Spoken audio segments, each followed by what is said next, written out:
Boa noite, meus queridos, que a paz de nosso Senhor e Salvador Jesus Cristo continue a habitar sobre você e sobre a sua casa. Amém? Mais uma quinta, queridos, é um prazer enorme para mim estar aqui com vocês mais uma vez, para a gente compartilhar, né, mais um trechinho da palavra de Deus, né, para a gente ser abençoado mais uma vez por essa palavra, que ela é sempre bênção para nós, tá bom? Queridos, vamos fazer a leitura do primeiro livro de Reis, no seu capítulo 11, versículo 26, que diz assim dessa maneira: Jeroboão, filho de Nebate, efraimita de Zereda, servo de Salomão, e cuja mãe era uma viúva chamada Zerua, revoltou-se contra o rei. Esta foi a causa porque levantou a sua mão contra o rei. Salomão estava edificando o Milo e reparando as brechas da cidade de seu pai Davi.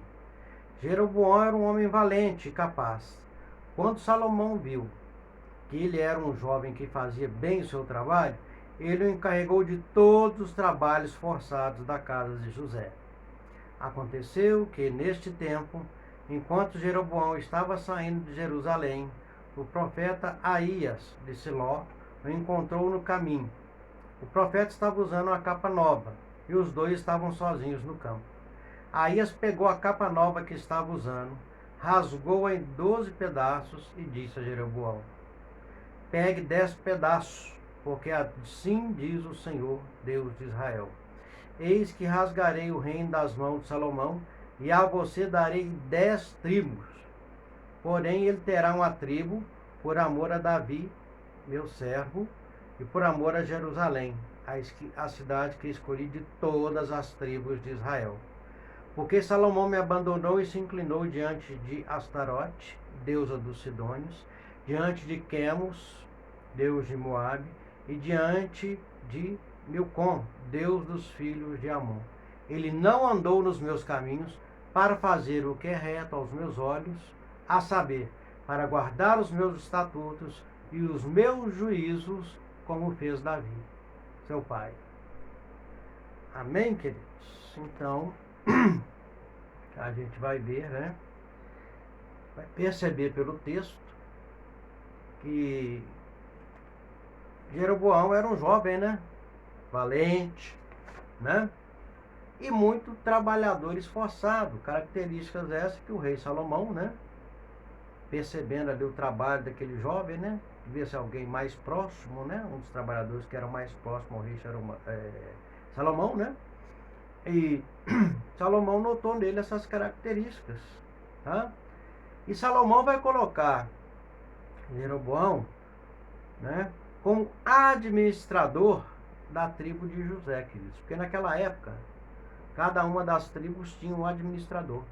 Né? A pessoa administrava os trabalhos forçados ali, né, que os escravos faziam, administrava ali a produção agrícola, né, aquilo que chegava ao rei, a criação de gado, né? Tudo isso, cada tribo tinha um administrador que cuidava disso aí, tá?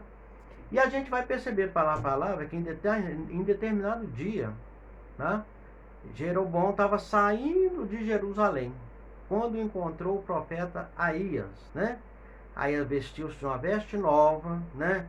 Os dois estavam sozinhos no campo, e o profeta pegou a sua própria roupa nova, né? Rasgou em 12 pedaços, e disse a Jeroboão: Olha, toma para ti 10 pedaços, eis que rasgarei o reino da mão de Salomão, e a te darei as 10 tribos. Tá? Ou seja, queridos, aí Deus vai especificar o porquê que ele estava tirando praticamente, né, 10 tribos. Praticamente não, ele estava tirando 10 tribos da mão de Salomão e entregando a esse jovem, né, Jeroboão. Por quê? Por causa da idolatria de Salomão, queridos. A gente leu no texto aí o que aconteceu com o rei Salomão, mesmo sendo o homem mais sábio, né, da sua época, que sabe do mundo que já apareceu. Salomão, ele na velhice, né, já foi ficando mais velho, ele não foi totalmente fiel ao Senhor, né? As suas muitas mulheres estrangeiras, né?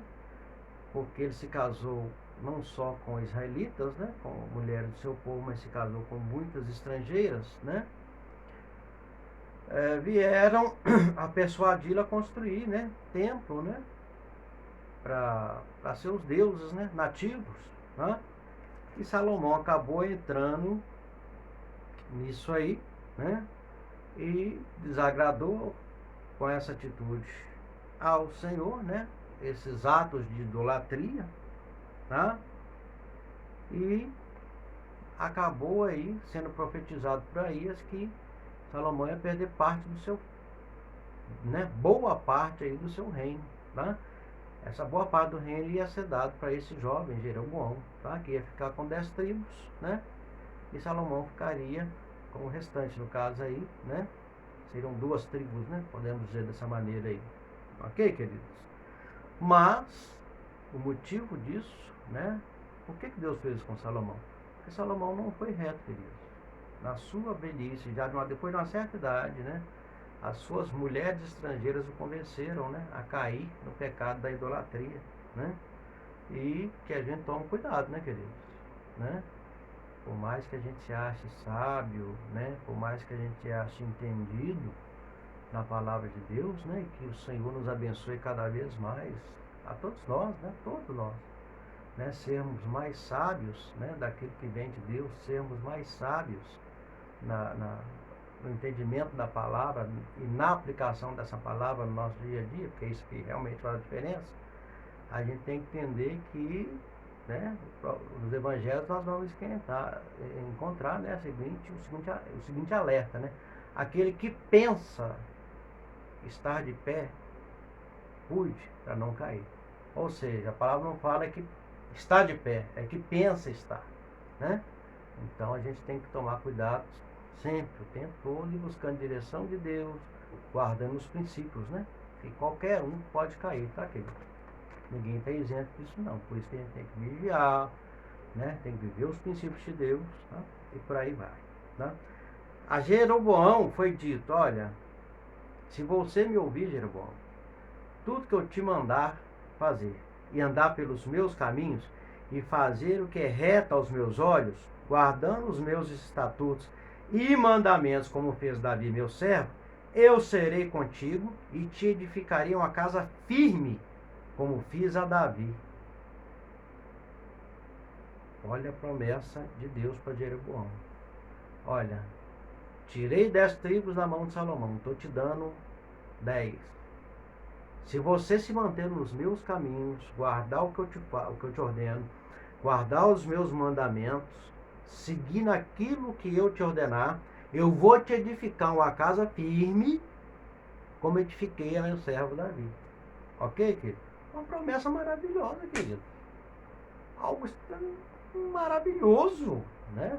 Davi foi um rei super vitorioso, deixou sua descendência no trono, né? Um cara que era respeitado em todo Israel, tinha uma história muito bonita, né? Apesar dos seus revés que a gente conhece, né? Mas essa foi a promessa de Deus para Jeroboão, pai. Se mantém dentro daquilo que eu te falar. Guarda os meus mandamentos, que eu vou te edificar uma casa firme, igual fiz com Davi, né? Era para ele fazer isso, tá? Só que esse fato chegou aos ouvidos de Salomão, né? E Salomão ficou sabendo dessa profecia de Aías para Jeroboão, né? E tentou, né, articulou-se em matá-lo, né, para impedir que aquilo se concluísse, né? E Jeroboão teve que o quê? Tá? Fugir para o Egito, tá? Aonde ele permaneceu até que Salomão morresse. Ele não podia retornar para Israel, né? Para Jerusalém, para território de Israel, porque a cabecinha dele estava prêmio, né, querido? Salomão ia tentar impedir, né, a profecia de Deus, o decreto divino, né, matando Jeroboão, né? Claro que não, né, queridos? Não ia funcionar, né? Só na cabeça das pessoas quando estão realmente muito, muito doidas, né? Vamos falar desse jeito, né? Porque se Deus falou que o cara ia sentar no trono de sobre 10 tribos, ele ia, e isso ia acontecer, né? Mas são aquelas coisas, né, que o homem acha que pode impedir algumas coisas, né? Então Salomão vai perseguir, vai mandar matar, né, Jeroboão, só que ele já ciente daquilo ali, tomou ciência da coisa, ó, perna para quem te quero. Desceu lá para o Egito e lá ficou, né? Até a morte do rei Salomão, né? E assim foi. Após a morte de Salomão, Roboão, seu filho, assume o trono, né? E menosprezando o conselho dos anciões, que eram conselheiros de seu pai, causa uma revolta de 10 das tribos de Israel que fazem, né? Que fazem de Jeroboão seu rei. A gente conhece a história, né? Hoje não é o motivo do nosso assunto, né? Mas o jovem Roboão, né? Roboão aí, ele tomou um caminho diferente, né? Daquilo que foi aconselhado, né? Por homens mais velhos, né? Os anciões que eram conselheiros do seu pai Davi, homens experimentados, sábios, né? Mas ele seguiu o conselho aí dos jovens como ele mesmo, né? Mas, claro, também com a permissão de Deus, que tinha um propósito nisso, mas acabou que ele vai perder, né? O controle de 10 tribos, tá? E o que acontece, queridos? Jeroboão vai assumir o controle de 10 tribos, tá? Ele vai para... Essas 10 tribos estavam localizadas aí ao norte do território de Israel, tá? E Jeroboão vai ser o quê? Rei deles. Já com a promessa de Deus, olha, se você fizer tudo certinho, se mantiver naquilo que eu te falar, você vai ter uma casa firme, como teve Davi. Tá certo, pessoal? Só que, uma noite, Jeroboão estava pensando consigo mesmo: se esse povo subir para fazer sacrifícios na casa do Senhor em Jerusalém, o coração desse povo se tornará a seu senhor, a Roboão, rei de Judá. Eles me matarão e retornarão para Judá. Olha que pensamento que já brotou no coração de Jeroboão. Olha, se eles forem fazer o sacrifício lá em Jerusalém, né, o coração deles, né, vai se voltar para Roboão, filho de Salomão, e eles vão me matar, né, e vão retornar para Jerusalém, né? Ou seja, entrou medo, queridos, no coração de Roboão. Perguntinha básica: quem dividiu o reino e deu 10 tribos nas mãos de Jeroboão? Deus. Quem fez a promessa que se Jeroboão se mantivesse nos caminhos do Senhor, teria um reino firme, como teve o rei Davi? O Senhor Deus. Queridos, é Deus que fala. Mas aí ele vai desconsiderar a promessa de Deus, porque ele ouviu do profeta Aías, e vai ficar com medo. E ficando com medo, queridos, ele tomou conselho, né, com homens que eu não sei quem eram, né, e que no meu caso também, né, não eram tão bons conselheiros. Ok, querido? E os caras aconselharam ele a fazer o seguinte: olha, faz o seguinte, faz 2 bezerros de ouro e, né, e proíbe o seu povo de descer até Jerusalém para adorar. Claro que eles vão ter que adorar aqui, ó, porque a partir de, né, de tal data, os deuses deles vão ser o quê? O bezerro de ouro aí, ó. Entendeu? Aí eles vão ter o que cultuar aqui e não vão precisar descer para Jerusalém para prestar culto ao Senhor. Né, querido? E assim foi feito.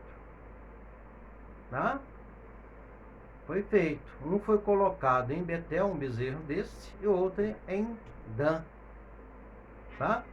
Betel significa casa de Deus. Tá? E Dan significa julgamento, ele julgou, né? Mas Betel, casa de Deus, com o bezerro lá, não ia ser nunca, né, querido? Ele constrói 2 altares principais, um em Betel e outro em Dan, coloca lá os bezerros de ouro e vai construir outros altares, né? Pelo território aí, vamos falar assim, do reino de Samaria, né? Que é o reino do norte aí, o reino de Jeroboão, tá? E fez os sacerdotes os mais baixos do povo. Quando a palavra de Deus fala mais baixos, eram pessoas que não tinham qualificação mínima para serem sacerdotes, né? Mas Jeroboão não estava preocupado com isso. Acho que para ele era até melhor, né? Homens, né, de caráter dobre, fácil, né? Homens malignos, né, que aceitariam ficar ali por qualquer tipo de vantagem que tivesse. Esses homens, né, seriam aí os sacerdotes, né, do povo de Jeroboão, tá? E assim fez. Ele estava jogando nas 10 tribos, a sua nação, O povo que ele tinha se tornado responsável, amando de Deus, ele estava por medo, que a gente deixa isso bem claro, por medo, né? Jogando o povo, aquela sua nação no caminho da idolatria, tá? Mas Deus vai mandar um profeta, queridos, que para tentar ainda, né, para dar um alerta para Jeroboão, e o profeta vai chegar até o altar de Betel. O rei estava nesse dia, né, devia ter um sacrifício importante, alguma coisa assim, e esse profeta vai chegar lá, tá, e vai olhar, tá, para o rei, né, e vai falar o seguinte: olha, rei, esse altar vai se fender, e sobre ele vão ser sacrificados homens, vai ter ossos humanos aí que vão torná-lo impuro, né, queridos? Porque ossos, né, queimados no altar, segundo a cultura da época, pessoas, sacrifícios humanos, e, né, tornariam o altar impuro, né?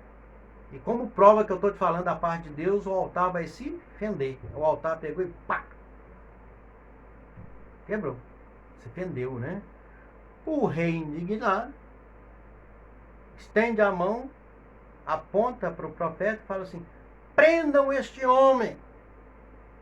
Quando ele esticou o mãozão, apontou para o profeta e mandou prender, a mão ficou ressequida, ela ficou dura.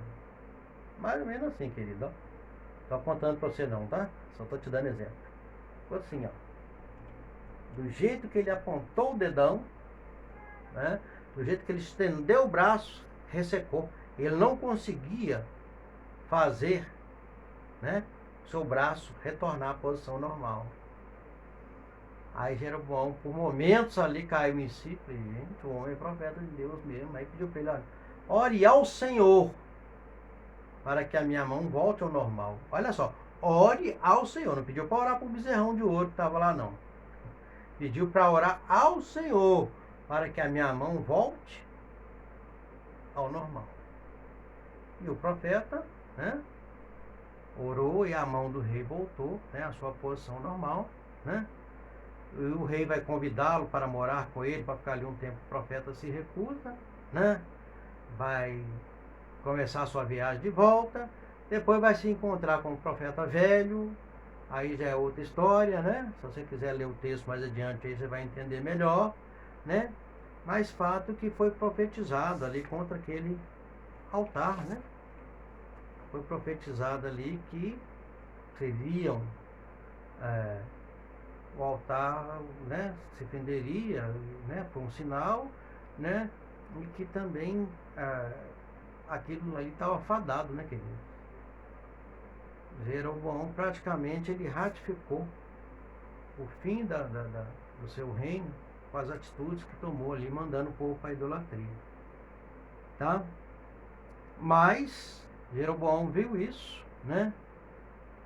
Eu creio que se ele tivesse acordado naquela hora que o profeta, né, entregou o recado de Deus, que ele viu o sinal de Deus, né, o altar se fendeu, a sua mão corrigida, ressequida, ele pede ao Senhor, né, o profeta ora ao Senhor, a mão dele volta para o lugar. Se a sanidade tivesse voltado ali para ele, né, e ele tivesse pensado, né, nossa, fiz besteira, gente, o que eu estou fazendo? Não vou destruir isso aqui agora, vou queimar esses bezerros aí, eu tô, né, fiz uma bobagem. E se arrependesse, né, gente? Vamos buscar a Deus, vamos clamar, vamos jejuar, né? Pedir perdão a Deus. Eu creio, queridos, que Deus, né, havendo sinceridade no coração de Jeroboão, que ele perdoaria, né? E talvez a promessa, né, de casa firme, né, um reino estável para Jeroboão tivesse cumprido. Mas ele, bem assim, tá, querido? Ficou com medinho ali na hora, ficou com o coração amolecido na hora, né? Mas depois voltou às mesmas práticas pecaminosas, né, que ele estava nela, tá? Ele não abandonou. Pouco depois, queridos, um filho de Jeroboão, Abias, adoece. Abias era um menino ainda, tá? Jeroboão, a mulher chega, a esposa de Jeroboão chega até ele e fala: o menino está doente. E Jeroboão fala com ele: olha, pegue o menino leva ele até o profeta Aías, que foi quem profetizou que eu seria rei, tá? Mas não vai assim não, você tem que se disfarçar, né? Eu não quero que ele saiba que você é minha esposa, então você vai se disfarçar, vai até o profeta lá, Aías, e vão ver, né? Que ele ore pelo menino, que ele faça alguma coisa, que eu não quero perder meu filho, né? Ela vai a Siló e vai entrar na casa, procurou saber onde Aías morava, né? Devia ser um local conhecido, tá? Ela vai, estava entrando na casa, só que havia uma particularidade, queridos. O profeta Aías nessa época já estava bem mais idoso e estava praticamente cego por causa da velhice, né? A palavra de Deus fala que os olhos dele estavam escurecidos, né? Ou seja, não estava enxergando bem, né? Mas quando a mulher de Jeroboão estava assim caminhando para a casa do profeta Aías, Deus avisou, né? Ô querido, profeta nem velho cai no engano não.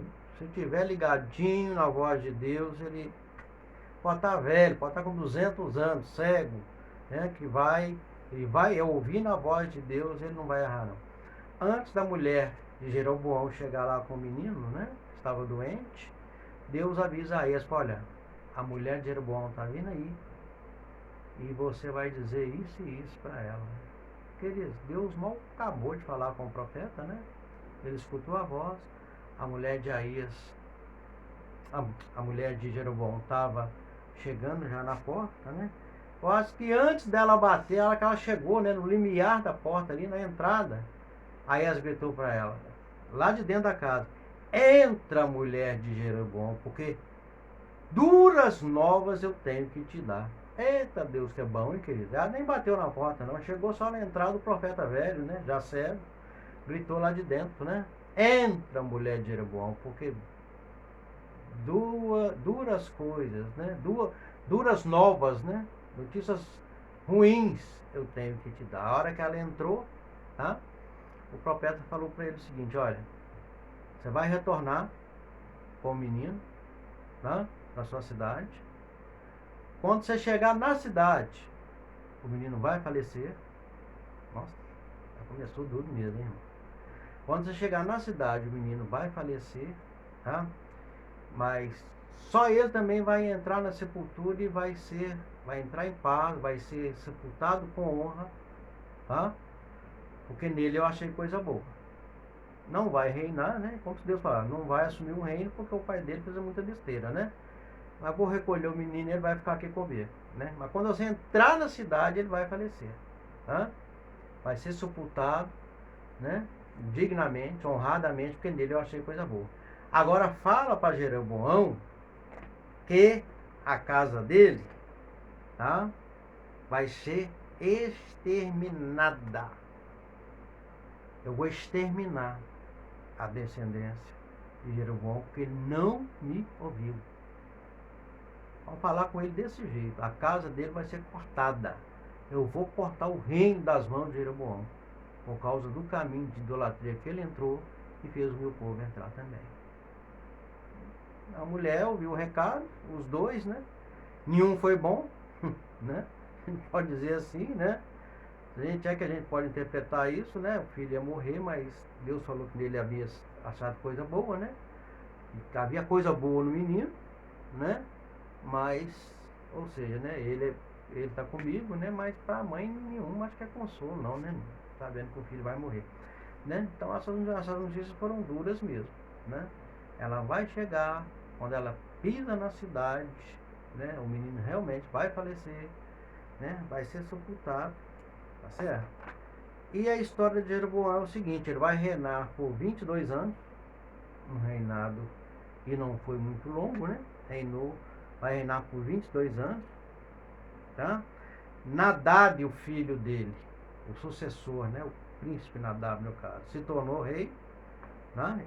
Jeroboão reinou 22 anos e Nadab, seu filho, assumiu. Ele vai reinar menos de 2 anos, Nadab, né? E vai ser assassinado por Baasa, que vai praticamente exterminar todos os descendentes de Jeroboão. Ok, querido? Vai aí se findar a história do homem Jeroboão, né? que era valente, que era capaz, que Deus entregou um reino nas mãos dele, fez uma promessa maravilhosa, mas que o medo, né? Aquela desconexão com a promessa que Deus tinha feito. O medo foi maior do que né, a fé na promessa, né? A esperança que Deus ia cumprir a palavra, né? Fez com que tudo desse errado, né? Um caminho depois na vida de coisa ruim, né? Então a gente tem que tomar cuidado com o medo, tá, querido? Se Deus disse algo a nosso respeito, algo a respeito de nossa casa, a gente tem que crer. Pode vir adversidade? Pode. Pode vir um momento difícil? Pode. Pode vir coisas, né, ou situações que vão provar a nossa fé? Com certeza. Mas se a gente se ater às promessas que vêm de Deus, né, para a nossa vida, para a nossa família, dá certo. Porque o medo de dar errado, né? O nosso medo, quando Deus nos fala alguma coisa, a gente fica com medo e toma uma atitude, é como se a gente estivesse voltando as costas para o Senhor, né? Ignorando o poder que Ele tem, né? De que a vontade dele seja cumprida, né? Quando Deus quer cumprir alguma coisa, Ele cumpre. A gente ignora quando temos um medo excessivo, né? Que Deus não vai realizar aquilo que Ele prometeu, a gente está virando as costas para Deus. Isso é ruim, né, querido? A gente tem que aprender a confiar, tem que aprender a esperar, né? Confiar no Senhor, né? Não deixar o medo tomar conta do coração, tá bom? Vou orar, quero te convidar a orar juntamente comigo, tá? Pai, nós vimos aí a história de Jeroboão, né, Deus? É uma promessa tão linda, né? Tão maravilhosa, que Deus fez para ele, uma caminhada, uma jornada de vitória, de sucesso, Pai, mas que foi impedida pelo medo excessivo, né? Pelo medo humano, de que Deus não cumprisse o que tinha falado, e Jeroboão vai tomar atitudes horríveis tentando garantir por ele mesmo aquilo que Deus já havia de antemão falado que era dele, né? Acabou dando errado, né, Deus? Muito errado. Deus, então tira o medo excessivo do nosso coração. Tira o medo, o pavor, Pai, nesses tempos de pandemia, de tanto medo, né, de tanto terror sendo espalhado. Tira isso dos nossos corações, Pai. Deus, não é que a gente vá, né, perder todo o medo, porque um pouco de medo em certas circunstâncias é até que preserva a nossa vida, né? Aquele medo de autopreservação, ele é bom, mas esse medo excessivo, Pai, esse pânico de perder aquilo que o Senhor falou através da palavra que é nosso, que vai nos dar, Pai, que a gente não tem isso no coração não, meu Pai. Que aprendamos a confiar no Senhor, a esperar no Senhor, porque o Senhor é bom o tempo todo. E o Senhor tem prazer em estender as tuas mãos e nos abençoar. Confirma a nossa oração, Deus. Em nome de Jesus. Amém. Grande beijo. Até semana que vem. Um final de semana abençoado para você e sua família, tá bom? Beijão.